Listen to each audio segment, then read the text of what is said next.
तो नमस्कार, मैं पवन शर्मा। अगर सरकार की दिशा और दशा भटक जाए तो क्या करना चाहिए? इस पर भारतेंद्र हरिश्चंद्र की एक लाइन मुझे याद आ रही है कि लोग नीरी चुंगी के खरपतवार फेंकने वाली गाड़ी बनते जा रहे हैं। मतलब लोग उधर ध्यान ही नहीं दे रहे हैं जिधर उनका ध्यान होना चाहिए। इस समय अगर सरकार की तरफ अगर ध्यान देखें तो रोटी, कपड़ा, मकान, इन समस्याओं से हटाकर सरकार कहीं और बढ़ती जा रही है। सरकार का चुनाव ही इसी बात के लिए किया गया है। भारत के लोगों ने मिलकर के सरकार का निर्माण ही इसी सिद्धांत पर किया है कि एक बहुत बड़ा धड़ा जो देश को संचालित करेगा, जिसको हम लोग गवर्नमेंट कहेंगे, वो गरीब से लेकर के अमीर लोगों के रख रखाव का ख्याल रखेगी। वो खास करके देश के डेवलपमेंट पर बातचीत करेगी। लेकिन अगर यही सरकार मूलभूत समस्याओं से हटकर अन्य जगह पर अपना ध्यान जनता का केंद्रित कराने लगे तो देश का विकास तो बिल्कुल नहीं होगा। इसी पर हम आपसे बातचीत करना चाहते हैं। सरकार का तो बेसिक उद्देश्य होना चाहिए कि जो देश के अंदर है, शिक्षा व्यवस्था बड़ी मजबूत होनी चाहिए। यानी देश का बच्चा जब जन्म ले उसके बाद से ही उसको उचित शिक्षा मिले, उचित परिवेश मिले, इसके लिए ही सरकार को लगातार सतत प्रयास करना चाहिए। दूसरा पॉइंट आता है चिकित्सा का, स्वास्थ्य का। देश के नागरिकों के स्वास्थ्य की रक्षा के लिए भी सरकार को लगातार प्रयास करते रहना चाहिए। फिर उसके बाद आती है लोगों के रख रखाव के लिए उनको उचित मार्गदर्शन दिया जाना चाहिए। लेकिन जब सरकार लगातार उन्माद की ओर बढ़ती चली जाए, उन्माद शब्द इसलिए मैं प्रयोग कर रहा हूँ कि सरकार को जो करना है उधर नहीं उसको ध्यान करना है। अगर सरकार की तरफ से जातिवाद, धर्मवाद, संप्रदायवाद उस सरकार को चलाने वाले नेता अगर करने लगे तो जाहिर सी बात है देश का विकास तो बिल्कुल हो ही चुका। और इस समय तो सरकार नहीं कह दिया जाना चाहिए कि धर्मवाद की हम दुकानें चलाएंगे, धर्मवाद की फैक्ट्री चलाएंगे, एक छद्म राष्ट्रवाद बनाएंगे, एक छद्म और काल्पनिक दुनिया में लोगों को जिलाने का प्रयास करेंगे। और इस पर ही भारतेंद्र हरिश्चंद्र ने कहा था कि जब लोगों का ध्यान कहीं और हो तो रोटी, कपड़ा, मकान की तरफ ध्यान किसका जाएगा, कौन इस पर काम करेगा। मैं अगर बातचीत कर लूँ, जब 2014 में प्रधानमंत्री मोदी सत्ता पर आने वाले थे, जब चुनाव प्रचार करते थे, तो उन्होंने कहा था कि हम अच्छे दिन लाएंगे। यानी लोगों को लगा कि रोटी, कपड़ा, मकान उनका बेहतर हो जाएगा, बच्चों की शिक्षा बढ़िया हो जाएगी, और हाँ, खाना बनाने के लिए उनको उपलब्ध ईंधन यानी जो इस समय सिलेंडर है वो भी पर्याप्त मात्रा में मिलने लगा। 2014 के बाद से लेकर के सरकार सत्ता में आ गई, लेकिन उसके केंद्र सरकार के निर्णय बदलने लगे। केंद्र सरकार अलग ही पिच पर बॉलिंग करती हुई बैटिंग दिखाई दे रही है। राष्ट्रवाद के मुद्दे पर, जातिवाद के मुद्दे पर, हिंदू धर्म के मुद्दे पर, नेशनल पॉपुलर एनपीआर के मुद्दे पर, कभी हम जनसंख्या नियंत्रण कानून लगाएंगे, कभी हम पाकिस्तान से लड़ाई करेंगे, कभी हम हिंदू मुसलमान से लड़ाई करेंगे, कभी मस्जिद के अंदर मस्जिद खोदेंगे। तो अब सरकार में बैठे लोगों को शायद रोटी, कपड़ा, मकान पर ध्यान नहीं गया है, आने वाले बच्चों की शिक्षा पर ध्यान नहीं गया। एक और सबसे बड़ी बात, देश का विकास कैसे होता है? देश का विकास होने के लिए सबसे पहले ज़रूरी है शिक्षा। एक बेहतरीन एजुकेशन के माध्यम से वर्ल्ड क्लास का एजुकेशन जब देश के नागरिकों को प्रोवाइड किया जाएगा तभी देश का विकास संभव है। आज बड़े बड़े चिकित्सालय यानी बड़ी बड़ी बीमारियों के इलाज के लिए भारत के लोगों को विदेश पर निर्भर रहना पड़ रहा है। बड़ी बड़ी टेक्नोलॉजी के लिए भारत के लोगों को विदेश में निर्भर रहना पड़ता है। अगर कोई बहुत बड़ा प्रोजेक्ट देश में बनाने की बात आती है, मेट्रो बनाने की बात आती है, बुलेट ट्रेन बनाने की बात आती है, या अभी आपने सरदार वल्लभ भाई पटेल की प्रतिमा, स्टैचू ऑफ यूनिटी को भी देखा तो चीन की कंपनी ने बनाया। यानी कि फॉरेन की कंपनियां आती हैं और उनको बनाती हैं।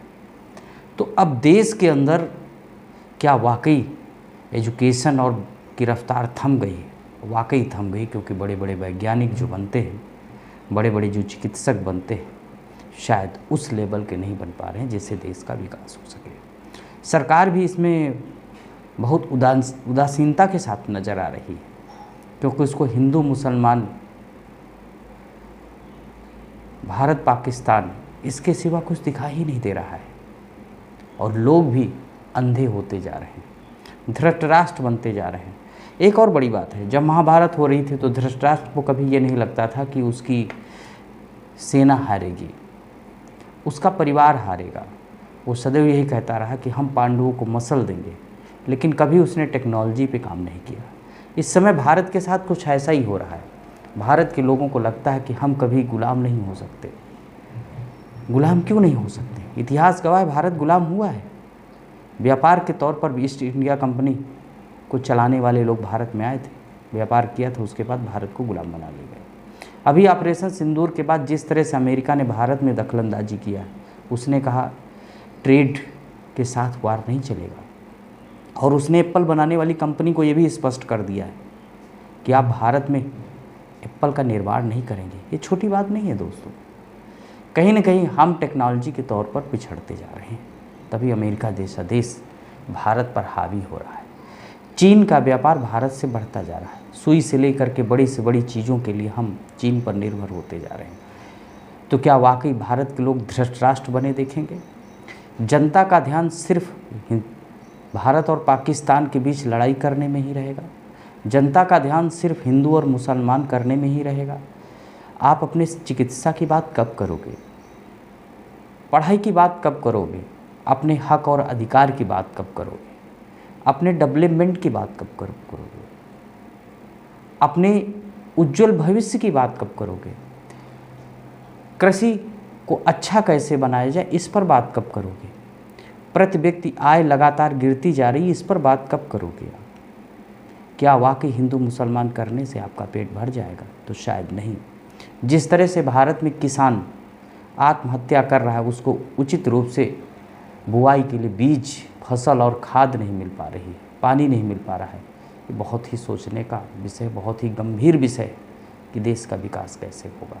अभी मैंने बताया है कि अगर किसी के घर में कोई बीमार हो जाए तो दवाओं में इतनी बड़ी लूट मारी, कालाबाजारी है कि शायद उसका मरीज अस्पताल की चौखट पर ही दम तोड़ देगा। भारत के चिकित्सालयों की स्थिति ऐसी हो गई जैसे उसमें भेड़ बकरियों की तरह लोग भूसे की तरह भरे। आप जब कभी हॉस्पिटल जाते होंगे तो ये चीज़ें आपको कॉमन रूप से दिखाई देती होंगी, लेकिन जब देश का प्रधानमंत्री जिसकी जिम्मेदारी पर डेवलपमेंट की बात हो और उसके मुख से हिंदू मुसलमान को लेकर के पंचर बनाने वाले ऐसे शब्द निकलने लगे, तो शायद वाकई देश के बर्बादी की तरफ बढ़ रहा है। और क्यों नहीं बढ़े? क्योंकि आज जो मुद्दा है सरकारें तय करती हैं। पहले जनता मुद्दा तय करती थी तो सरकार बनती थी, आज सरकार मुद्दा तय करती है तो लोग वैसा करते हैं। समय में इतना बड़ा परिवर्तन, और फिर आप सुविधाएं अमेरिका जैसी चाहते हैं, अमेरिका जैसी टेक्नोलॉजी चाहते हैं। जब आपने हिंदू मुसलमान पर ही वोट दिया है तो आपके बच्चों के भविष्य का क्या होगा? जब आपने हिंदू मुसलमान के रंग में झूठी राष्ट्रभक्ति के साथ वोट दिया है तो आपको अच्छी चिकित्सा, अच्छी दवाई कहाँ मिलेगी? जब आपने नफ़रत की बुनियाद पर वोट दिया है तो आपको प्यार, मोहब्बत और भाईचारे की सीख कहाँ से मिलेगी? जब आप अपने जेहन में जातिवाद, धर्मवाद, संप्रदायवाद का जहर लेकर के बढ़ रहे हैं तो आप अपने बच्चों की चिकित्सा, शिक्षा और तरक्की की बात कैसे करें? कहाँ से देश तरक्की हो पाएगा? अगर देखा जाए तो चाहे रक्षा मामला हो, हम विदेश पर निर्भर हैं। अभी भारत की सरकार ने कई राफेल जहाज़ों की डील किया है। क्या भारत में राफेल नहीं बन सकता? बन सकता है, लेकिन नहीं। जब आपका एजुकेशन बेटर नहीं है तो ये ऐसी स्थितियाँ बनेंगी। लोग कहते हैं कि मुग़ल आए, भारत पर आक्रमण करके चले गए, और जिस समय मुग़ल भारत पर आक्रमण कर रहे थे उस समय भारत में धर्मांधता, रूढ़वादिता इतनी ज़्यादा चरम पर थी कि उनका यही अनुमान था कि हम हाथ उठाएंगे भस्म हो जाएंगे। हमारे पास बड़े बड़े काल्पनिक शक्तियां हैं, यानी भारत काल्पनिक शक्तियों में जी रहा था, और जो मुग़ल थे उनके पास अत्याधुनिक गोला बारूद था। वही काल्पनिक दुनिया उसके सामने टिक नहीं पाई और भारत में मुग़ल राज्य की स्थापना हो गई। उसके बाद अंग्रेज आए। अंग्रेज़ों को भी लगा कि भारत सोने की चिड़िया है, आओ चलते हैं वहाँ पर। यहाँ के लोग देखा काल्पनिक दुनिया में जी रहे थे। सोने की चिड़िया तो है ही भारत, क्योंकि यहाँ पर प्राकृतिक संपदा बहुत है, इसलिए भारत को सोने की चिड़िया कहा जाता है। सोने की चिड़िया का अर्थ ये नहीं हुआ कि सोना बहुत मात्रा में, यहाँ पर प्राकृतिक संपदाएं हैं जिनका यूज करके डेवलपमेंट किया जा सकता है, विदेशों को एक्सपोर्ट किया जा सकता है, ऐसी चीज़ें बनाई जा सकती हैं। अंग्रेज आए, यहाँ से कच्चा सामान ले जाते थे और उसको अच्छी तरह से अपनी फैक्ट्रियों में निर्माण करके तरह तरह की वस्तुओं को लाते थे और भारत में महंगी चीज़ दामों पर बेचते थे। तो अंग्रेज भी इसी सिद्धांत पर आकर के भारत पे कब्जा कर लिया, क्योंकि भारत के लोग धृतराष्ट्र की तरह अंधेपन पर ज़्यादा विश्वास करते थे। उनको लगता था कि कोई ऐसा चमत्कार होगा कि सब कुछ आसानी से चलता रहेगा। जिस देश में चिकित्सा एजुकेशन का स्तर बहुत गिरता जाएगा, एजुकेशन के लिए लोगों को मारामारी करनी पड़ेगी, चिकित्सा के लिए मारामारी करनी पड़ेगी, वो देश कभी तरक्की नहीं कर सकता।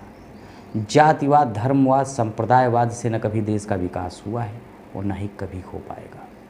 आप चाहे जितने बड़े जातिवादी हो जाइए, इससे सिर्फ जनता को गुमराह किया जा सकता है। इसका उचित उपयोग देश और राष्ट्र के निर्माण में बिल्कुल नहीं हो सकता है। चाहे हिंदू मुसलमान की बात कर लीजिए, चाहे हिंदू मुसलमान के बीच की लड़ाई की बात कर लीजिए, कोई ऐसी सभ्यता नहीं है जिससे देश का विकास हो सके। वैज्ञानिक दृष्टिकोण के सिवा कोई भी ऐसी धार्मिक संस्कृति नहीं जिससे देश का विकास हो सके।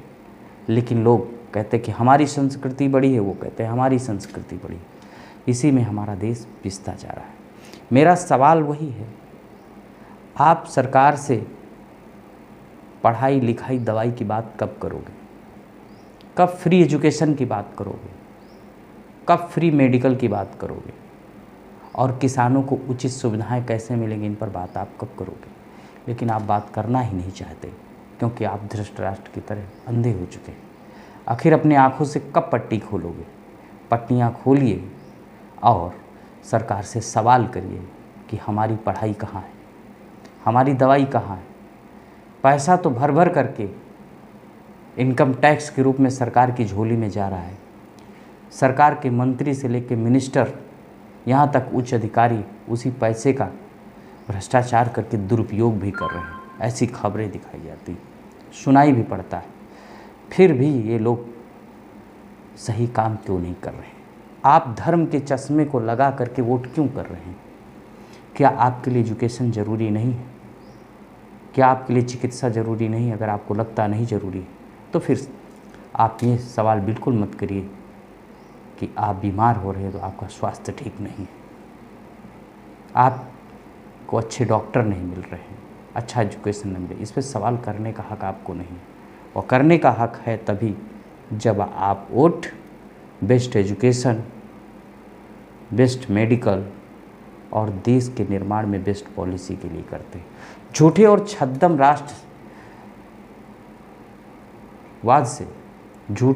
राष्ट्रवाद से कभी देश का विकास नहीं हो सकता। और शायद नेता लोग इसी में आपको उलझाना चाहते हैं और सरकार भी उसमें भरपूर उनका सहयोग कर रही है। काल्पनिक शक्तियों के माध्यम से आपको जिलाने की कोशिश हो रही है। इन काल्पनिक शक्तियों से क्या वाकई देश में मजबूत हो जाएगा? काल्पनिक शक्तियाँ सिर्फ काल्पनिक ही होती हैं, वैज्ञानिक दृष्टिकोण से ही देश का विकास संभव हो। आप भी सोचिए, बताइए आप क्या सोचते हैं। तब तक के लिए नमस्कार, जय हिंद साथियों।